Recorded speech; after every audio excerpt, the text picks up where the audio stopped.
2019년 기해년 새해를 맞아서 강원도를 이끌어가고 있는 리더분들을 만나서 지역의 현안과 포부에 대해서 이야기 들어보는 시간 마련했습니다. 이번 시간에는 황영철 국회의원님 모시고 이야기 나눠보겠습니다. 의원님 안녕하세요. 예, 초대해 주셔서 고맙습니다. 네, 의원님 본격적인 이야기에 앞서서 먼저 시청자분들에게 한번 인사 말씀 부탁드리겠습니다. 네, CJ 헬로 시청자 여러분 안녕하십니까? 추운 겨울이 가고 새봄이 오고 있습니다. 지난 겨울 동안 얼었던 마음 다 녹으시고 그리고 새 봄을 맞아서 따뜻한 일만 그리고 좋은 일만 여러분들께 가득하기를 진심으로 바라겠습니다. 예, 의원님 많은 분들이 연초가 되면 다 분주해지는데요. 네. 의원님들도 지금 바쁜 일정들 소화하신다고 들었습니다. 네. 의원님 바쁘실 것 같은데 요즘 어떻게 지내십니까? 사실은 지금 국회가 정상화되지 않아서 마음은 분주한데 사실 의사 일정이 그렇게 많지는 않습니다. 그럼에도 불구하고 새해 지역 주민들과 약속한 일들 챙기기 위해서 꼼꼼히 챙기고 있고요. 그리고 최근에는 또 금강산을 방문하는 일정을 또 마치고 돌아왔습니다. 지금 남북 관계가 여러 가지 복잡한 상황이기 때문에 이 또한 접경 지역을 맡고 있는 국회의원으로서는 대단히 중요한 일이기 때문에 여러 가지 현안들을 잘 챙기기 위해서 분주하게 뛰어다니고 있습니다. 네, 의원님 20대 국회가 시작된 지가 좀 연이 지났는데요. 네. 많은 일들이 있었을 것 같습니다. 네. 의원님도 그러셨을 것 같은데요. 네. 자, 지난해를 돌아봤을 때 어떻게 기억 남는 일들이 있으십니까? 너무 많은 일들이 있어서요. 어떤 일부터 말씀드려야 될지 모르겠는데 지난해는 지방선거가 있었기 때문에 아무래도 지방선거가 가장 큰 일이었던 것 같습니다. 저희 이 강원도에서 보수 정당인 자유한국당이 역대 최악의 참패를 기록한 선거라고 볼 수 있는데요. 그만큼 국민들과 지역 주민들의 민심이 얼마나 중요한가, 지역 주민들과 국민의 마음을 떠난 정당이 어떤 평가를 받는가에 대해서 굉장히 뼈저리게 느꼈습니다. 사실은 저희 지역만 해도 굉장히 훌륭한 후보자들이 많았음에도 불구하고 여러 가지 정치 상황 때문에 그분들이 지방의원으로서 또 자치단체장으로서 일하지 못하게 된 것에 대해서 중앙에서 정치를 하는 한 사람으로서 대단히 미안할 정도의 마음이 드는 그런 선거였습니다. 그러나 또 우리가 지난 선거 참패만을 가지고 낙담할 것이 아니라 새롭게 국민들의 마음을 사고 또 우리 보수 정당으로서 굳건하게 국민의 지지를 회복하는 그런 노력들이 뼈아픈 노력들이 또 있어야 될 거라고 생각합니다. 네, 제가 이 소식을 들었을 때 사실은 가장 의원님께 여쭤보고 싶은 이야기 중에 하나였는데요. 네. 최근 6.15 행사 시에 방북 일정을 소화하셨습니다. 네. 보통 방북 일정이라고 하면 소위 말해서 진보 인사들이 많이 참가하기 마련인데 네. 의원님들이 제가 알기로는 보수 인사 중에는 유일하게 참가하셨던 걸로 알고 있었거든요. 네, 그렇습니다. 자, 이번 방북 일정에 참여하신 이유가 있을 것 같아요. 어떤 마음이셨습니까? 여러 가지 이유가 있는데요. 사실은 제가 그 민족 화해 협력을 위한 범국민회의라는 그런 단체가 있어요. 이 단체는 남북 통일과 또 관계 개선을 위해서 범정파적인 그런 단체인데 제가 2015년부터 17년까지 이 단체의 상임의장을 역임했었습니다. 저희 이제 그 당시는 새누리당 추천목이었고 또 이제 민주당에서 그 당시 서른 의원님이 상임의장을 했었는데 대표 상임의장은 당시에 홍사덕 전 대표님이셨고요. 그래서 그 당시에 사실은 남북관계 개선을 위한 뭔가 좀 의미 있는 역할을 하고 싶었는데 굉장히 이 경색된 그런 그렇죠. 시기였습니다. 그래서 아쉬운 점이 굉장히 많았는데 이번에 서른 의원님으로부터 금강산에서 남북 민간단체 모임이 있으니 함께 가지 않겠느냐라는 요청이 지난해 11월 달에 한 번 있었습니다. 근데 그때는 솔직히 용기가 나지 않았어요. 왜냐하면 우리 보수정당 인사로서는 굉장히 처신하기가 쉽지 않은 문제이기 때문에 당 지도부하고 상의를 했더니 안 가는 게 좋겠다. 네. 이제 그런 말씀이 있으셔서 그때는 일단 보류를 했었습니다. 그런데 이제 올해 들어서 다시 한번 서른 의원님께서 이제 7대 종단 지도자분들이 다 참석하는 그런 정파 범종교적인 그런 만남의 자리니까 이번에는 괜찮을 거다. 같이 가보면 어떻겠느냐라는 그런 권유가 있었고 그래서 이번에는 제가 고민 끝에 당 지도하고 상의하지 않고 이제는 가야 될 때가 된 것 같다라고 생각해서 방북을 결정하게 되었죠. 그래서 그런 지금 남북관계 개선과 또 이 통일의 국면 속에서 보수 정당의 역할도 꼭 필요하다고 생각을 했고, 또 하나는 제 지역구가 접경 지역인데 접경 지역 주민들이야말로 분단의 아픔과 통일의 희망이 어느 지역보다도 강한 곳 아니겠어요? 그리고 남북관계가 개선되면 가장 먼저 해야 될 일이 많은 지역입니다. 그래서 그런 것들을 제가 북한에 가서 북측 인사들과 또 나름대로 인적 네트워크를 가져야 될 필요성이 있다고도 생각했고, 또 통일운동에 이제는 좀 기여해야 되겠다라는 역사적 소명도 솔직히 있었습니다. 그런 여러 가지 생각들을 안고서 방북을 하게 되었습니다. 네, 의원님 뭐 많은 고민 끝에 또 용기를 가지고 같이 준 시간이셨는데요. 네. 방북 당시에 현장 분위기는 좀 어땠습니까?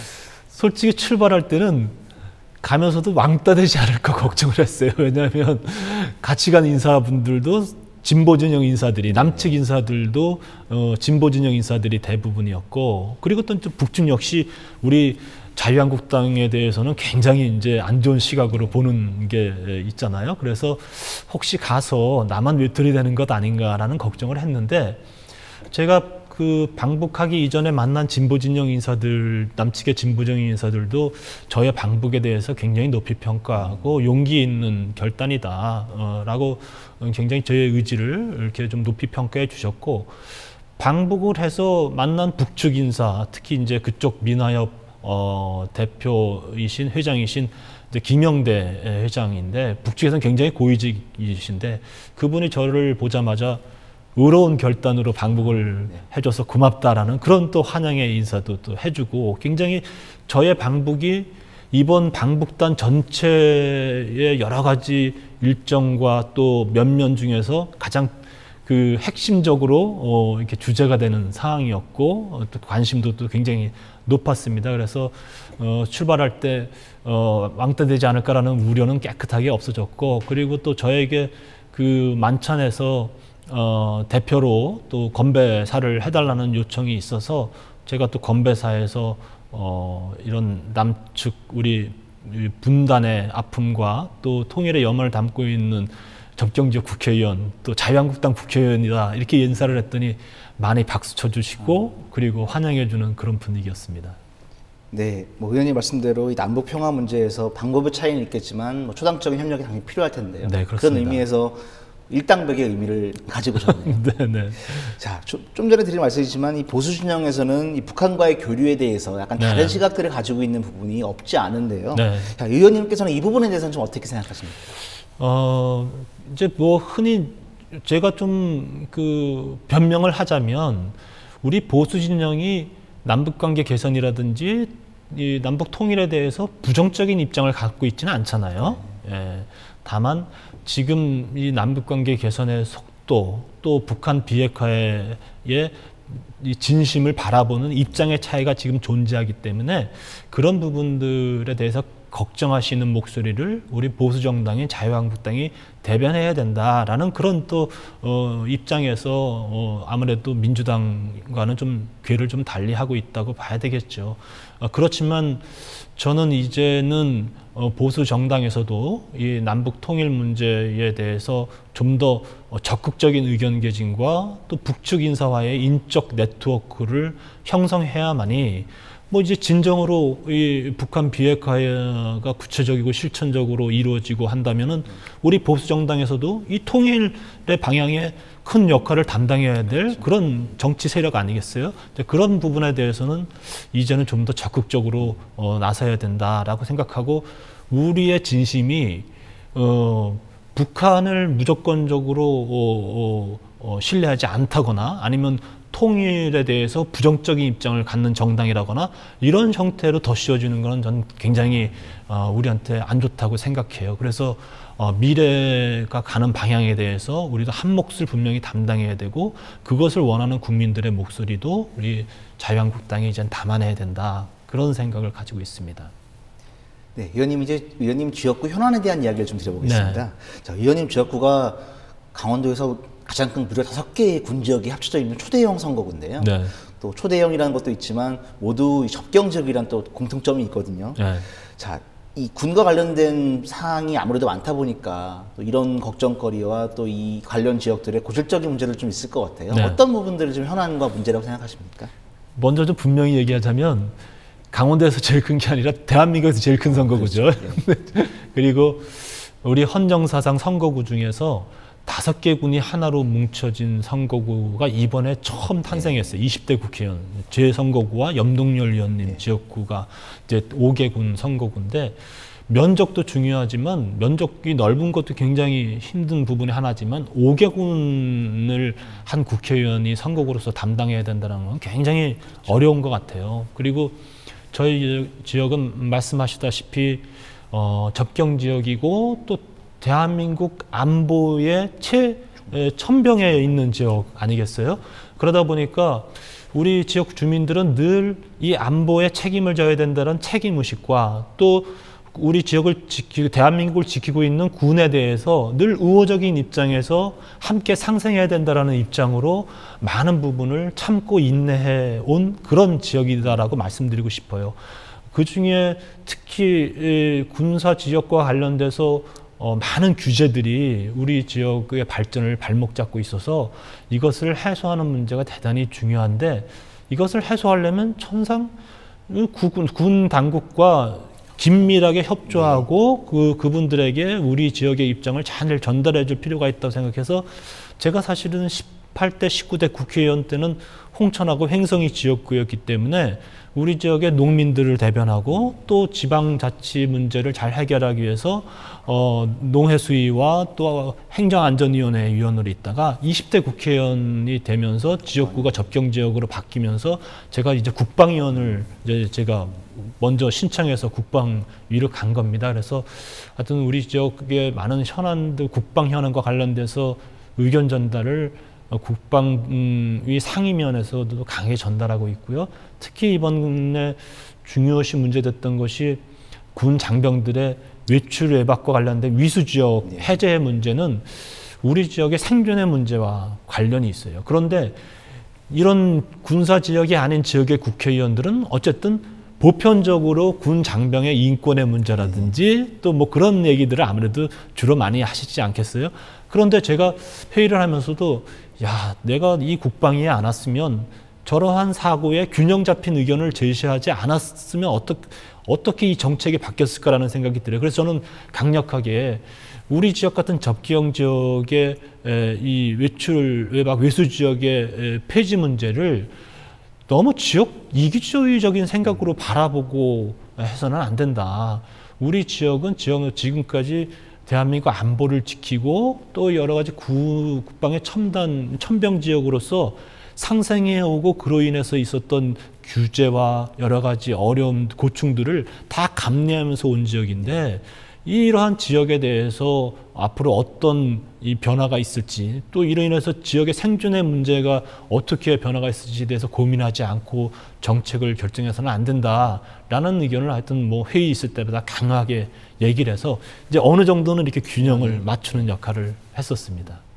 위원님 말씀대로 사실 국방 문제라는 게 한 지역의 뭐 생각만으로 될 수 있는 부분은 그렇습니다. 아니니까요. 뭐 국방부 또 정부와 많은 협의가 필요할 텐데요. 네. 요즘 남북관계 훈풍 때문에 관련된 부분에 대해서 좀 달라졌을 것이다 이런 기대도 있거든요. 어떻게 뭐 정부 당국과 그런 협의를 균형을 맞추는 과정에서 좀 변화가 느껴지시나요?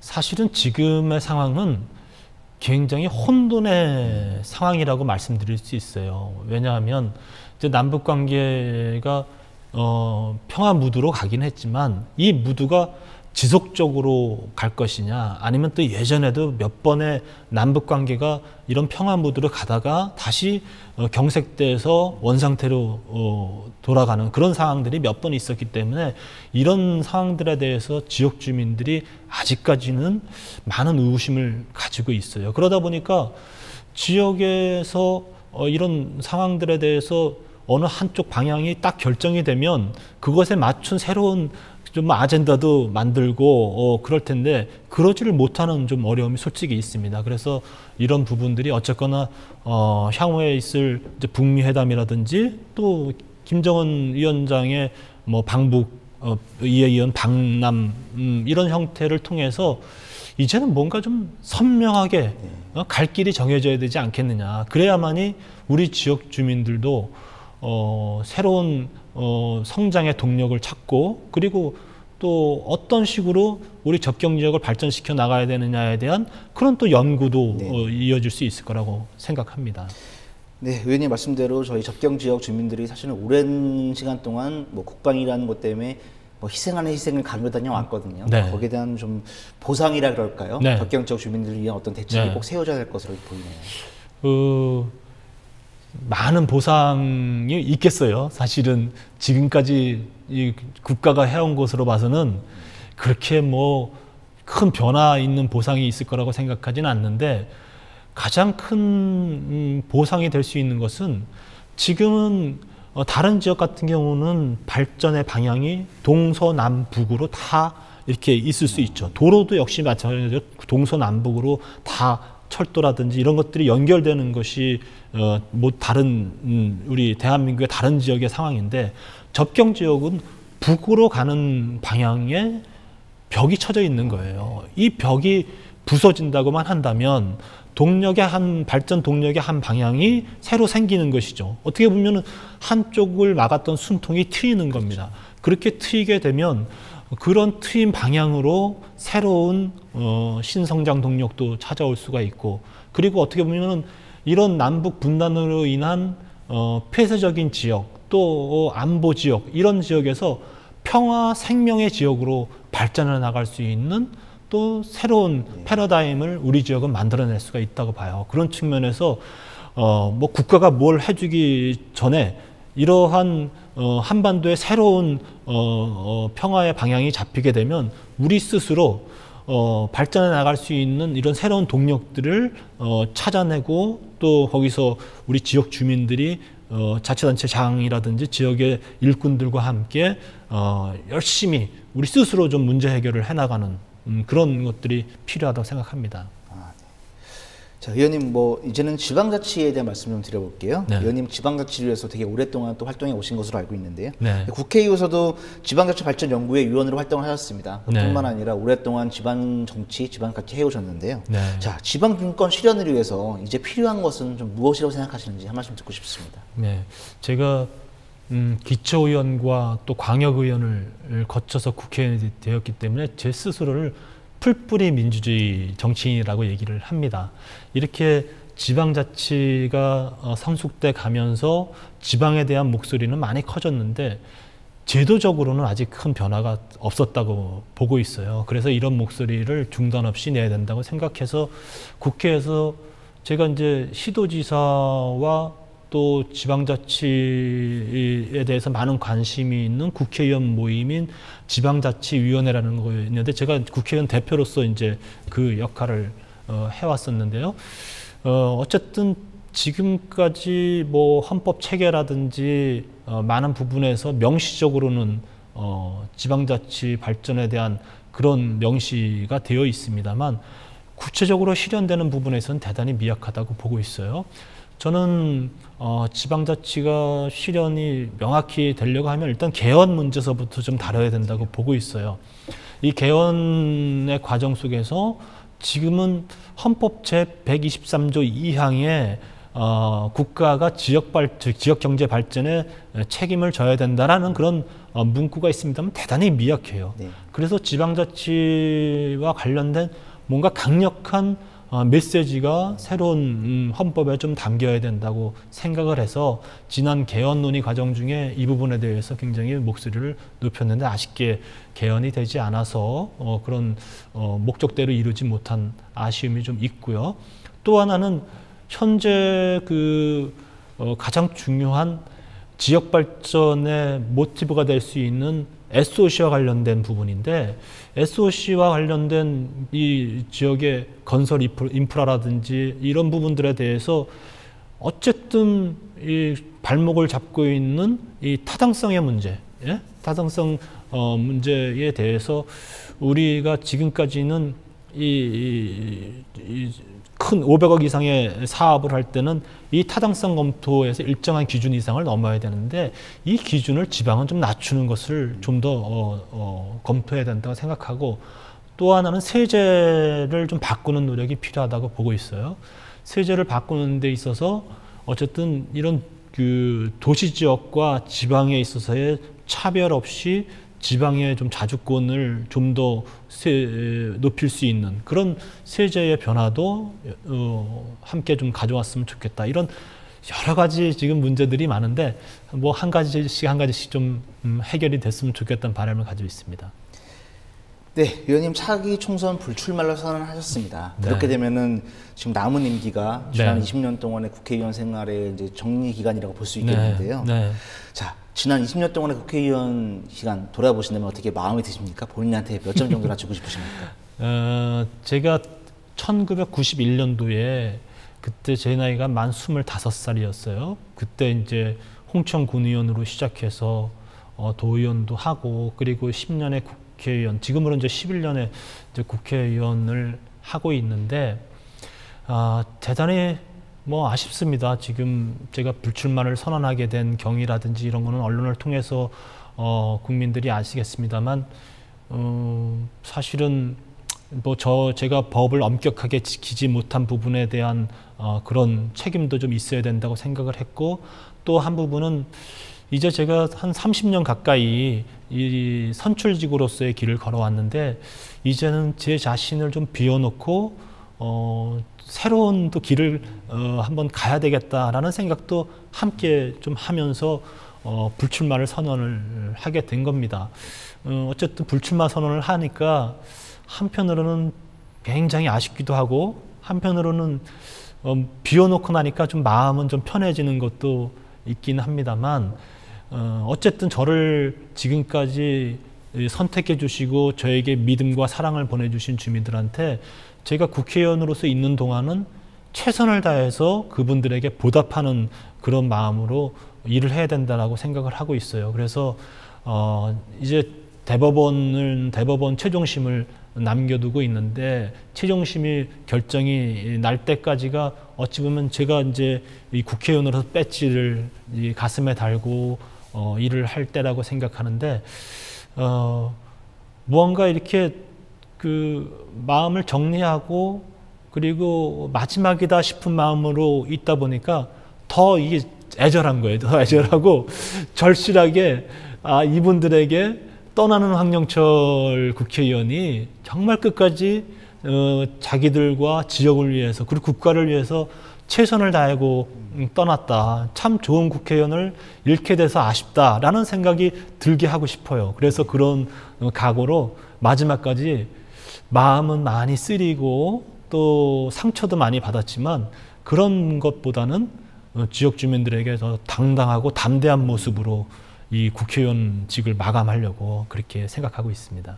네, 의원님 말씀에서도 뭐 아픈 마음과 또 다른 마음, 감정들이 많이 느껴지는데요. 네. 자, 이런 의원님들에게 오랜 시간 동안 정치해 오셨는데 정치란 무엇입니까? 정치는 결국 국민을 행복하게 해주는 거라고 생각해요. 그리고 저를 선택해 준 저에게 어떻게 보면 권력을 주신 지역 주민들, 유권자분들을 행복하게 해드리는 게 정치라고 생각을 하거든요. 그래서 저는 늘 제가 만나는 지역 주민들과 국민들을 볼 때 국민들의 표정이 안 좋거나 지역 주민들의 표정이 안 좋으면 제 마음이 너무 쓰라려요. 그래서 늘 만날 때마다 좀 더 행복해졌으면 좋겠습니다. 제가 황영철이란 국회의원이 있음으로써 여러분들께 조금이라도 웃음을 드렸으면 좋겠습니다. 라는 마음으로 해왔는데 이제 그런 정치가 좀 더 있었으면 좋겠어요. 그런데 우리나라 정치인은 국민들과 지역 주민들에게 웃음을 주는 정치보다는 상처와 슬픔을 주는 정치, 어떻게 보면 갈등을 만들어내는 정치였다고 저는 보고 있어요. 그 점에 있어서 대단히 저를 포함한 많은 국회의원들이 반성해야 된다고 생각합니다. 정치는 갈등이 있으면 갈등을 정치라는 틀 속에서 녹여내고 거기서 대화와 타협을 통한 그런 화합의 형태를 만들어내야 되는데 그런 것이 아니라 정치하는 사람들이 오히려 자기 정치하기 위해서 갈등을 부추기고 그리고 자기만의 주의 주장을 국민들에게 강요하고 뭐 이런 형태로 나오는 것을 보면서 대단히 이런 부분은 아쉽다. 그래서 저는 어쨌든 뭐 각 정치하는 사람들마다 생각이야 차이가 있겠지만 저는 늘 함께 대화하고 타협하고 그리고 그런 갈등을 녹여내는 그런 역할을 하는 정치인이 되고 싶었습니다. 네. 예, 의원님 마지막으로 이 방송을 시청하고 계신 시청자 여러분들에게 마지막 네. 인사 한 말씀 부탁드리겠습니다. 네. CJ 헬로 방송을 통해서 여러분들께 인사를 드리게 돼서 대단히 반갑고 방송국 측에도 고맙다는 인사를 드리고 싶습니다. 여러분, 저 황영철 국회의원이 이제 정리하는 시간을 좀 가지려고 합니다. 여러분들과 쌓았던 그리움, 고마움 이런 것들 다 가슴에 안고서 좋은 국회의원으로서 이제 마무리 역할을 하겠습니다. 최선을 다해서 하고요. 여러분들께 진심으로 고맙다는 마음을 이 시간을 통해서 다시 한번 전해드리고 싶습니다. 감사합니다. 네, 기해년을 맞아서 준비한 신년대담 이번 시간은 황영철 의원님과 함께 했는데요. 시청자 여러분들도 모두 계획하시는 일들 잘 이루시길 바랍니다. 의원님 오늘 시간 감사합니다. 네, 고맙습니다. 감사합니다.